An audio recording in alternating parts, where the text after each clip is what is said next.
Ladies and gentlemen, last but not least, our final session of the day discusses the building of sustainable excellence.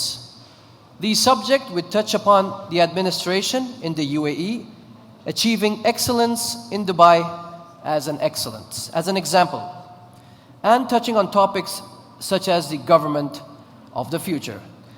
I would now like to welcome Dr. Ahmed Al-Nusayrat, Coordinator General of the Dubai Government Excellence Program. Please welcome on stage.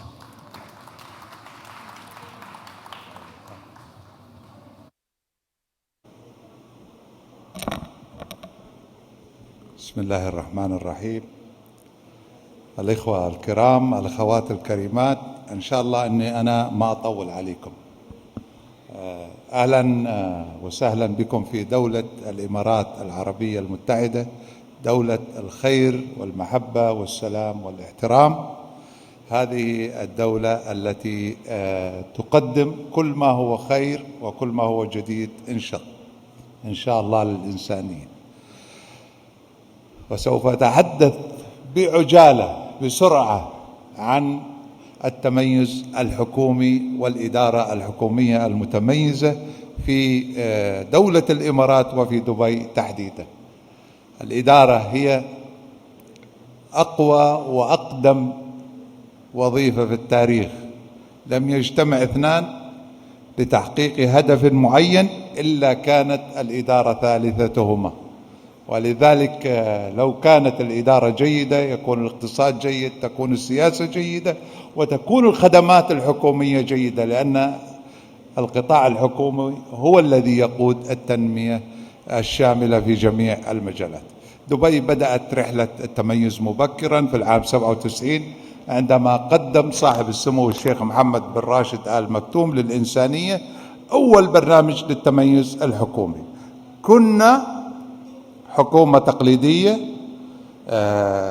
بعيدة عن أي تطور، لا نظام، لا مرجعيات، لا خدمات جيدة، لا هياكل تنظيمية، سميها ما شئت. والآن الحمد لله نحن حكومة ناجحة، كفؤة، فعالة، متميزة ورائدة عالميا. دوائرنا الحكومية تنافس عالميا وتقدم الأفضل على المستوى العالمي، وأصبحت بيوت خبرة في جميع مجالات العمل الحكومي. في مؤشرات التنافسية دولة الإمارات العربية المتحدة قفزت في السنة الماضية فقط 5 مراكز، من المركز ال15 إلى المركز ال10 في تقرير التنافسية الدولية. كثير من مؤسساتنا حققت المركز الأول عالميا في أدائها في توصيل الكهرباء. هيئة كهرباء ومياه دبي هي الأول عالميا.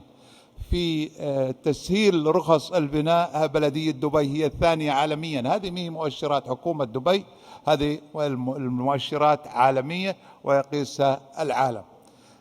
عندما بدأنا هذا البرنامج، برنامج التميز الحكومي، كانت نسبة رضا المتعاملين على الرغم من بساطة المتطلبات 61%. الآن النسبة 92%. كانت نسبة رضا الموظفين أيضا أقل، الآن 83%. سمعت أن الكثير من الناس أو بعض الخبراء يقولون أن إصلاح القطاع الحكومي صعب ويكلف الكثير. حقيقة إصلاح القطاع الحكومي ممكن إذا كانت في رؤية، إذا كان التزام من القيادة العليا، إذا كان في فريق عمل جيد ومؤهل، إذا أحسننا العمل وصدقت النوايا. أشكركم على وقتكم وعلى جهودكم، والسلام عليكم ورحمة الله وبركاته. Ladies and gentlemen, we have one remaining session. Sorry for the confusion. So, our final speaker for the day will touch on topics of the idea of to create the effect of the 4th Industrial Revolution. He will touch on topics such as the evolution in the 4th Industrial Revolution, on each and every team and their participation in evolving this whole picture. Also, he will touch on the topics of the relationships and what the idea of evolution came from and who is the main creator of the idea of the revolution. I would now like to invite on stage Mr. David Noor, the chairman of Noor Group. Thank you very much. Welcome on stage. Thank you.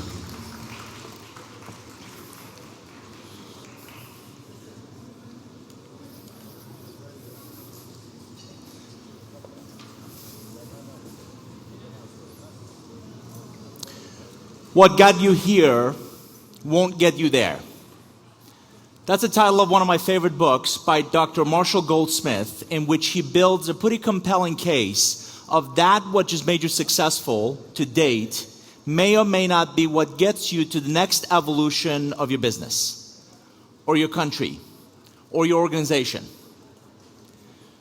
I can't think of a better theme than that application in the fourth industrial revolution.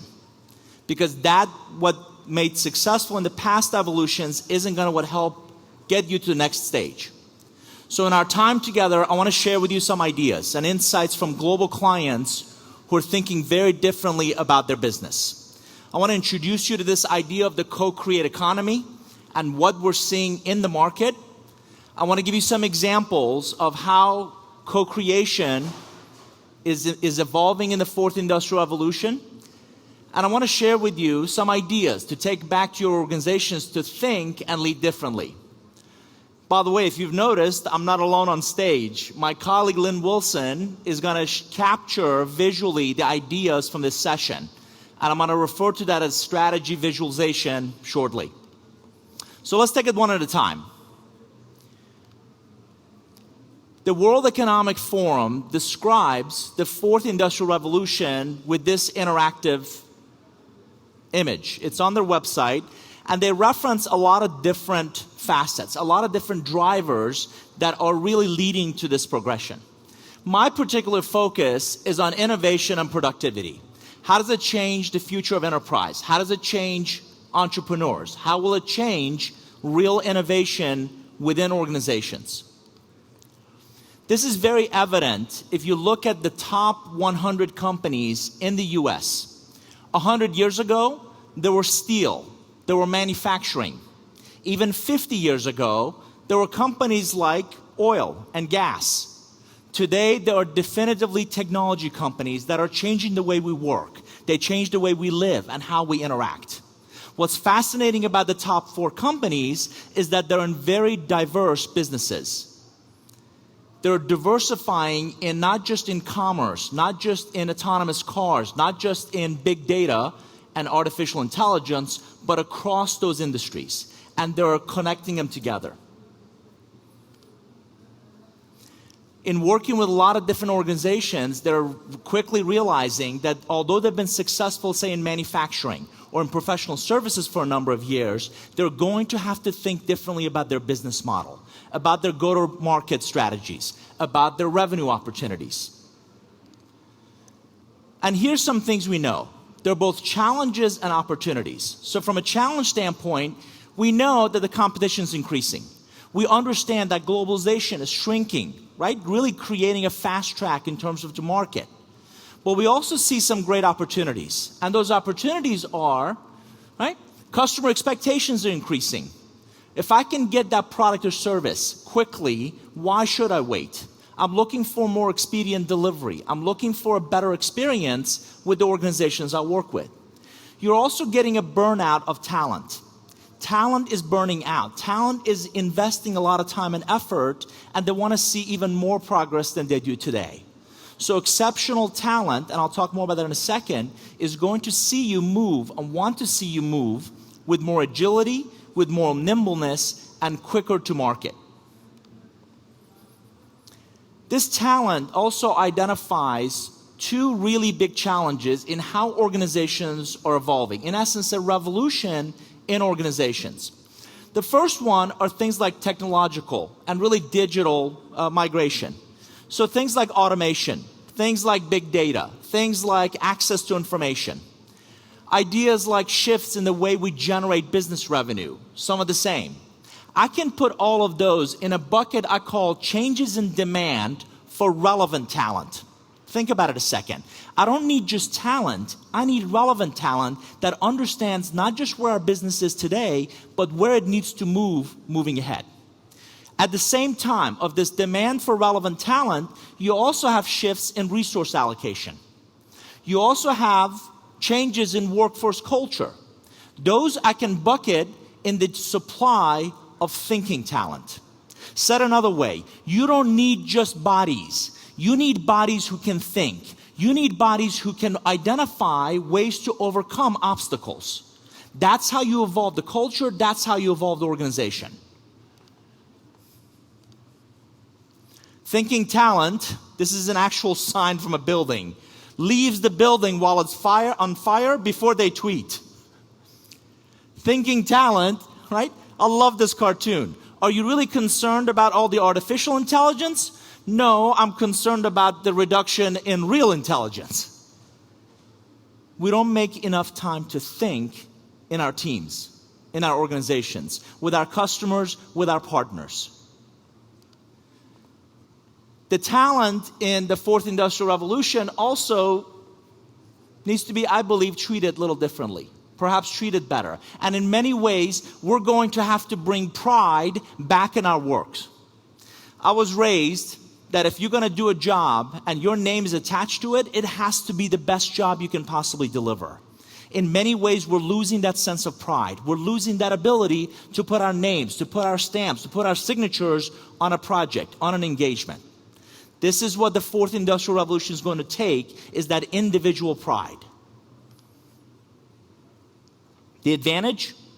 Organizations who can create, in a very creative way, a differentiation. In many ways, I would submit that this idea of co-creation is the relationship currency of the fourth industrial revolution. For us to really create a very different business model, a very different opportunity, we need to build deeper, stronger, more meaningful relationships. This isn't a simple partnership.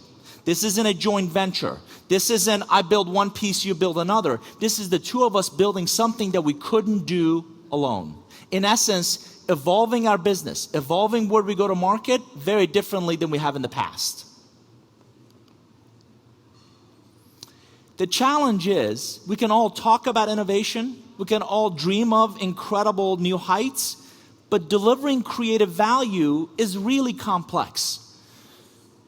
The Economist and their business unit intelligence talks about the fourth industrial revolution impacting healthcare, impacting education, impacting really a lot of unique industries, infrastructure, energy. Factory assembly lines were simple, pretty straightforward. You do the same repetitive work over and over again. It becomes a little more complicated when there's more than one possible right answers. It becomes a little more complicated when there's a high assurance of success. What we're seeing now for the first time is this enormous amount of complexity, like raising a child. There's no right or wrong answer. There's multiple ways to get there. By the way, in this next evolution, there's no guarantee of success, which means you're going to have to make a lot of bets. You're going to have to bet on a lot of different ideas to really see which ones elevate, which ones prosper versus the others. That complexity, also we have to start leading differently. So in the past, we used to look at a lot of analysis, a lot of reports, and really make sense of structures, and roles were very defined. In this next industrial revolution, we're going to have to create loose coupling. We're going to have to get curious again. We're going to have to find ways to really, again, come up with insights from very different perspectives. So what are some of the examples? What are some of the things we're seeing out there that are really interesting that we believe are going to impact the business? We're going to impact a lot of industries. Let me show you a couple. AI and robotics are in essence co-creating convenience. So think of something that we all do, most of us do on a regular basis. Groceries, right? Groceries, if you think of your grocery store, the shelves have some sort of a QR code, some sort of a barcode, and there's depth in the inventory. How many items are there? The whole idea of reordering is pretty complex, right? Demand, supply, what can we get access to, and you have limited shelving. What if a robot went through each aisle and not only read the barcodes, but could see depth in inventory and in real time allowed you to order and replenish those? Now, if you notice, this robot doesn't have any arms, right? So it's not reaching on the shelves. It's simply reading the data and in real time helping the human beings make better decisions. Now, this is some futuristic thing. This is actually happening in 150 Walmart stores back in the US. During the day, these robots are scanning the aisles, and in real time, they create inventories. And that inventory is getting replenished in more real time. A company called Secondhand is creating robots to help, right, in industrial applications. How many times do you think a service technician or someone is trying to repair something and they can't access something? They can't reach it. This robot that understands the task and understands the next steps in the task can help in that process. We're also seeing materials and sensors co-create mobility. This is the most recent Japanese auto show, and a company called Toyota has created a car that has the airbags on the outside of it.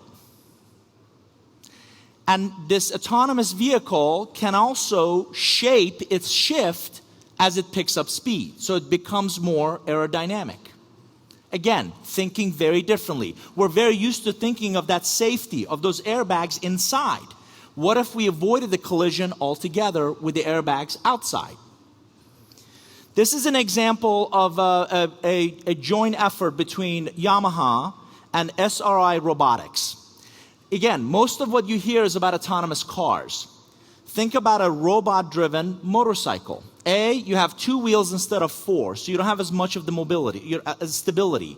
Number 2, there's so much dynamics happening in terms of balance and shift that robot has to not only take in a lot more information, but it has to respond much more quickly. The reason this is important is the last time I checked, motorcycles can get into much smaller spaces much more quickly. And by learning how that motorcycle can shift and making decisions, you'll learn much more quickly about different environments it's going to go into. Publishing and AR co-creating very different experiences. This is the Harvard Business Review, and recently they published an entire magazine where their apps, the manufacturing, the facilities that were featured in the magazine came to life. So now, not just interesting projects, but applications of that AR in bringing that story, in bringing those examples to life. This is an example of manufacturing and IoT. Again, we hear a lot about Internet of Things. We hear a lot about sensors. They're actually co-creating security opportunities.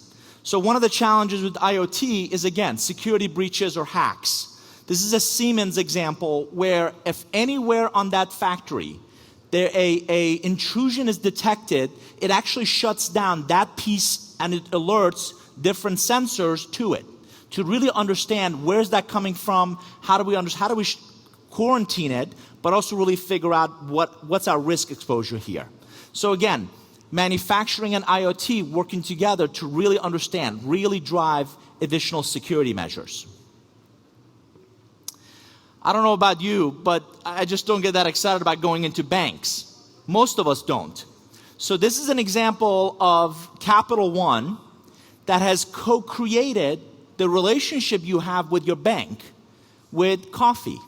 So what they've created in essence are coffee shops where the banking professional is also there to answer any questions you may have. Now, it isn't about depositing my check, it's about their e-commerce or it's about their mobile app that really helps the participants that show up.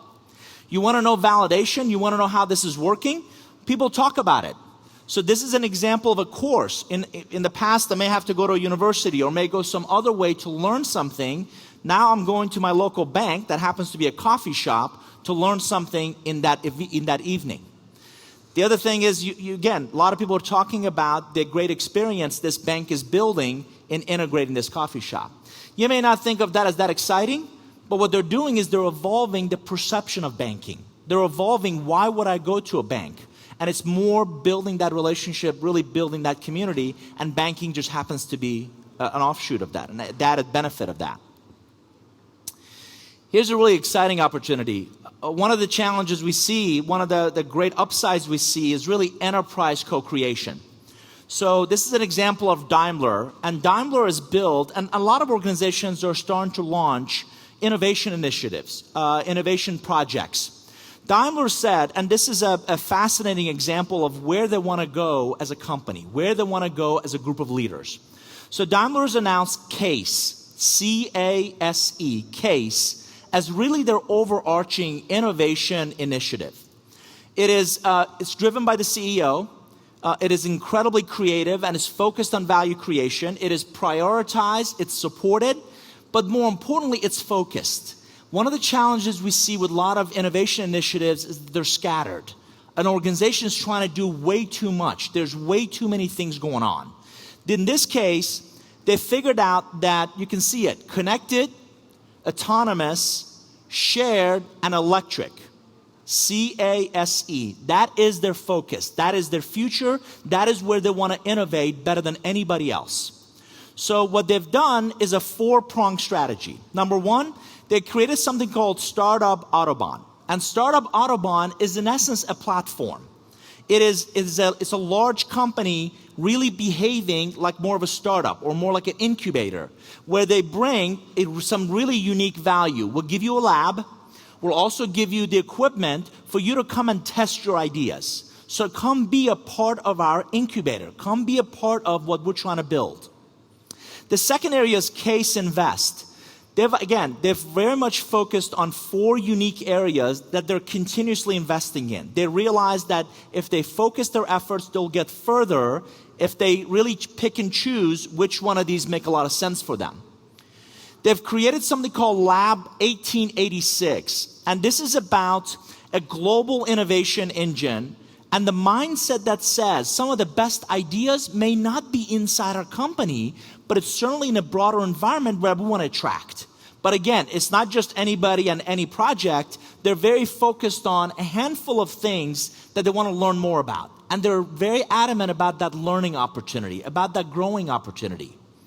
But they also believe there's some great ideas inside their organization. So they've created Digital Life at Daimler, and it's all focused on identifying great ideas inside their company, worldwide. So they bring these folks together in a day from all over the world who have submitted ideas that they want funding and they want support and they want to see it go somewhere.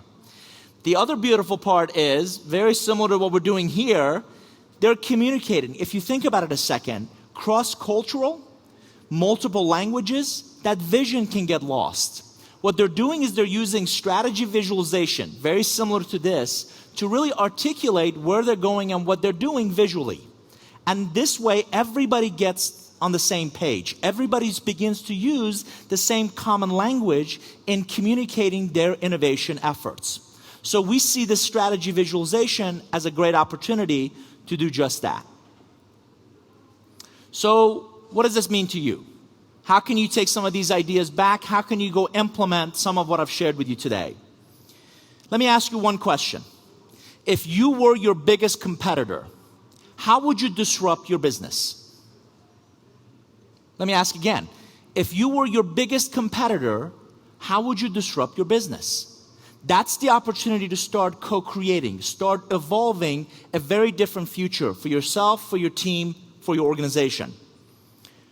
How will you compete drives your mindset in many ways, because if you still run your business as usual, right? Let's kind of keep doing the same thing we've always done. I'm just not sure how relevant you're going to be. If you keep doing compete for the moment, here's a new product, here's a new service, this year's edition is a little bit better than last year's version, you'll be what we call momentary. Only when you begin to ask, how will we compete in the future? How will we differentiate ourselves? How will we elevate ourselves above our peers? That's when you start to remain, not just become relevant, but remain relevant. And that relevancy is what separates interesting ideas to those who make fundamental impact in their industries. So what if that evolution came from a few but really strategic relationships? What if it came from not everybody you work with, not every customer, not every partner, but a few that are really impactful in your world, that are really impactful in not just where you are today, but where you're trying to get to? And I would submit that they can be employees, the right ones, the thinking ones, customers, those who demonstrate a vested interest in your success. It could be some of the partners, it could be some media, it could be the community at large. The path begins with this notion of adapting to disruption. Disruption is all around us, and the sooner you learn to adapt, the sooner you learn to pivot, the better you get at identifying those early on. So if you have nimble competitors, no problem. How can we bring a new product to market? If you've got government regulations, how can we work around those or within those? So adapting to disruption becomes muscle memory. It becomes a cultural shift that says we're not going to be met by roadblocks, but we're going to find ways around these disruptions that are challenging us. And I would submit to you that the innovation that we all want, innovations that we get excited about, innovations that we want to invest in, are going to come in phases. Phase number one is iteration.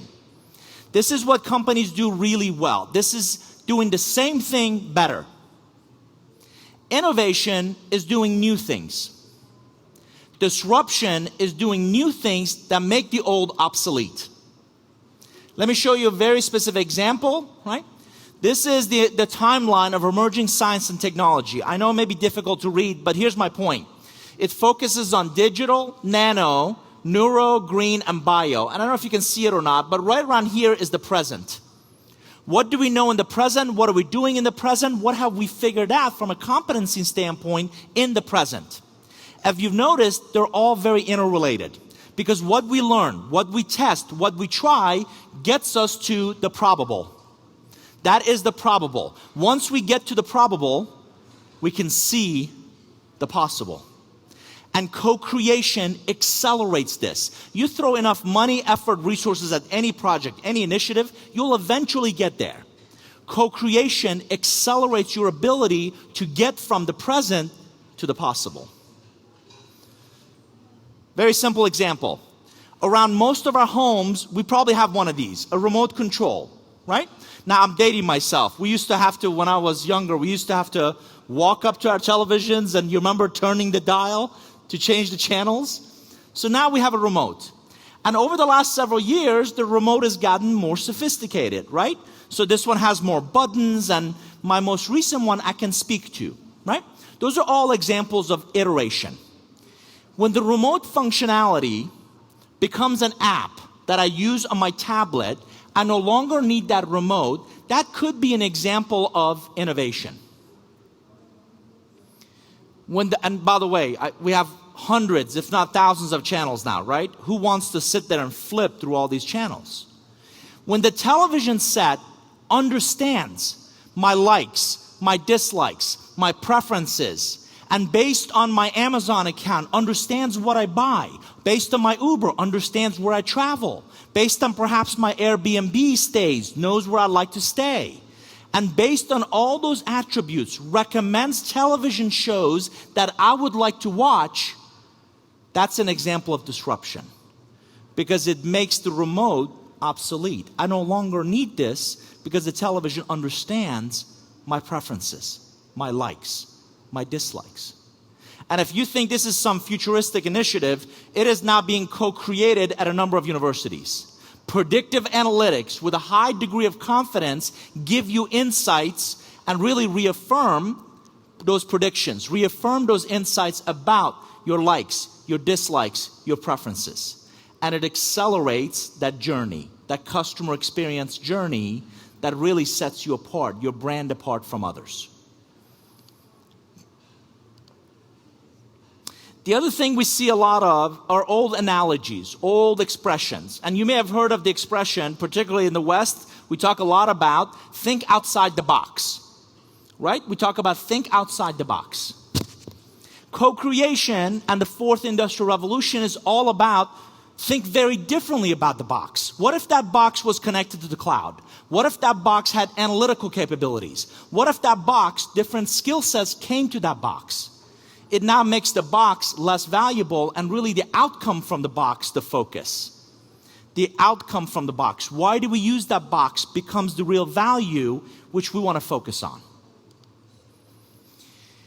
The other thing that we talk a lot about is this notion of adapt.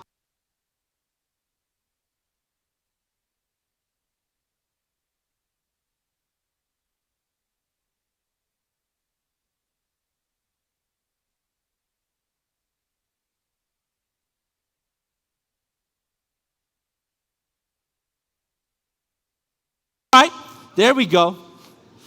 So what we talk about is this idea of adaptive innovation. On the left, we're traditionally used to getting some feedback from a single source, right?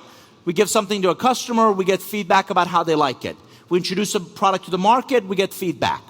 We believe in what's on the right, which is, can we quickly get something out of the market, get immediate feedback from multiple sources, and continuously improve this? Right? With data from multiple sources. We call that adaptive innovation, where you're constantly changing, you're constantly improving. As a matter of fact, the mentor tells me, if you're not embarrassed about the product that you have in the market, you've waited too long.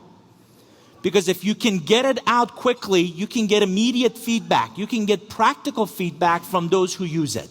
And I can put that feedback back to work in really evolving that product or service. You may not recognize who this gentleman is, but he is the CEO of Under Armour. It's athletic clothing. He used to be an American football player, and he hated the way his cotton t-shirts felt under all of his equipment. So that's where he came up with that material, the breathable material that we wear. And Under Armour has done really well. But in this past year, and they're struggling a bit at the moment, but in this past year, he persuaded his board to spend, his name is Kevin Plank, to spend $1 billion acquiring 3 technology companies. Now, why would an athletic clothing company want to acquire tech companies? Because he's amassed the largest community of people who exercise. He now knows, his team knows, where they exercise, when they exercise, how long they exercise, what they wear when they exercise. And all of this data gives them, with a high degree of confidence, predictive analytics. It helps them understand what products to build, what products to take to market. Different regions of the world are going to buy very different products than others. So it's now the predictive analytics are driving their merchandising, their product development, their partnerships, their inventory. And it's creating much more of a real-time business, and this technology helps him keep his finger on the pulse of the business. That is what we call purposeful, provocative leadership. Now, the definition of provocative may be in your face or very aggressive. He is driven. He's driven to compete. By the way, Under Armour is generating about $4 billion in revenue. His biggest competition is Nike. That's driving $30 billion in revenue. So he believes to more effectively compete, that predictive analytics will dramatically change his organization. Visual. The reason I invited Lynn to join us is a client sent me a 40-page PowerPoint presentation on their strategy. I'm on slide 6, and I called the CEO back, and I said, listen, I think I'm pretty smart, but I don't understand what you're trying to do. I don't understand who this is focused on, and I certainly don't understand what you want them to think, feel, or do differently. He said, okay, what's the answer? I said, what if your vision, what if your strategy was one picture, was one image? He said, no way. I said, what if?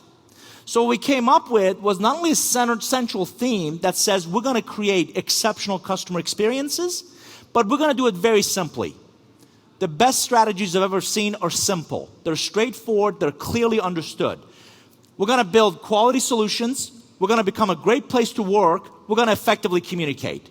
But I also said, don't give me motherhood and apple pie. Don't just tell me the things that are obvious.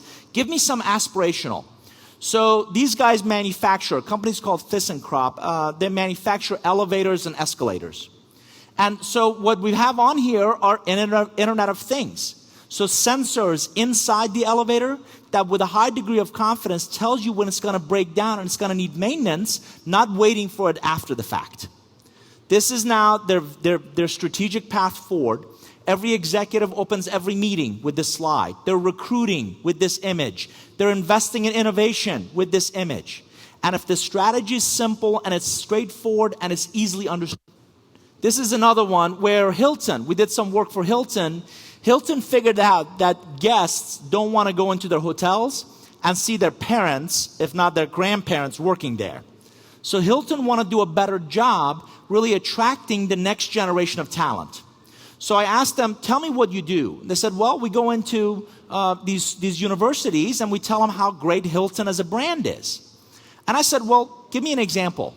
And I said, well, we go in and we tell them we're the first brand that had color TVs.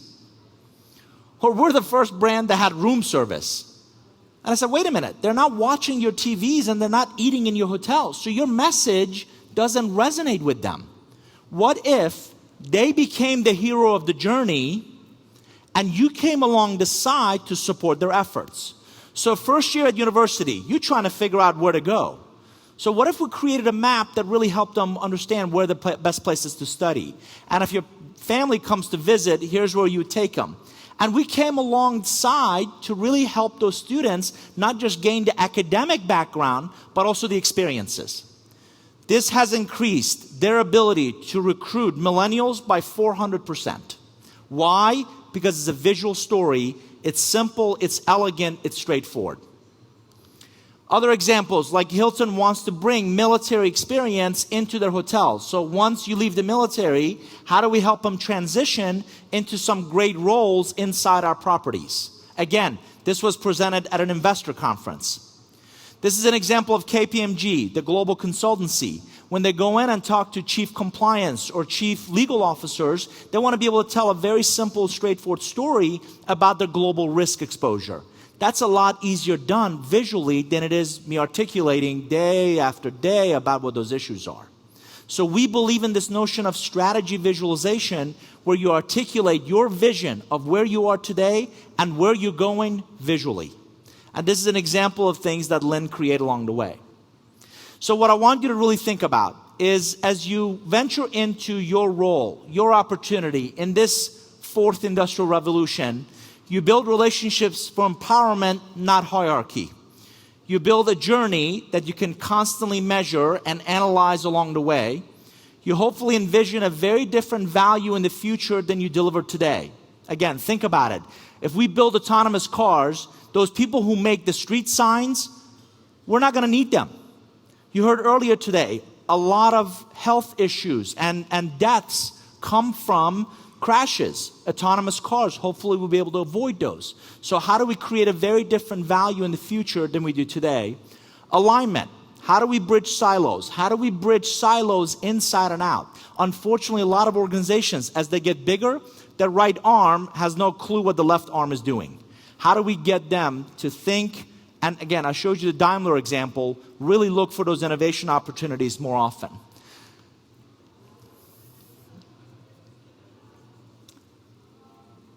I saw this quote and it absolutely resonated. The illiterate, and there's been several references to education in this session. The illiterate of the 21st century won't be those who can't read or write.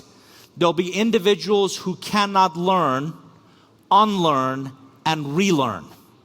Make no mistake about it, the fourth industrial revolution is all about learning, unlearning, and relearning. And the best way we know how to do that is to co-create a very different future than you've come from in your past. Thank you for having us.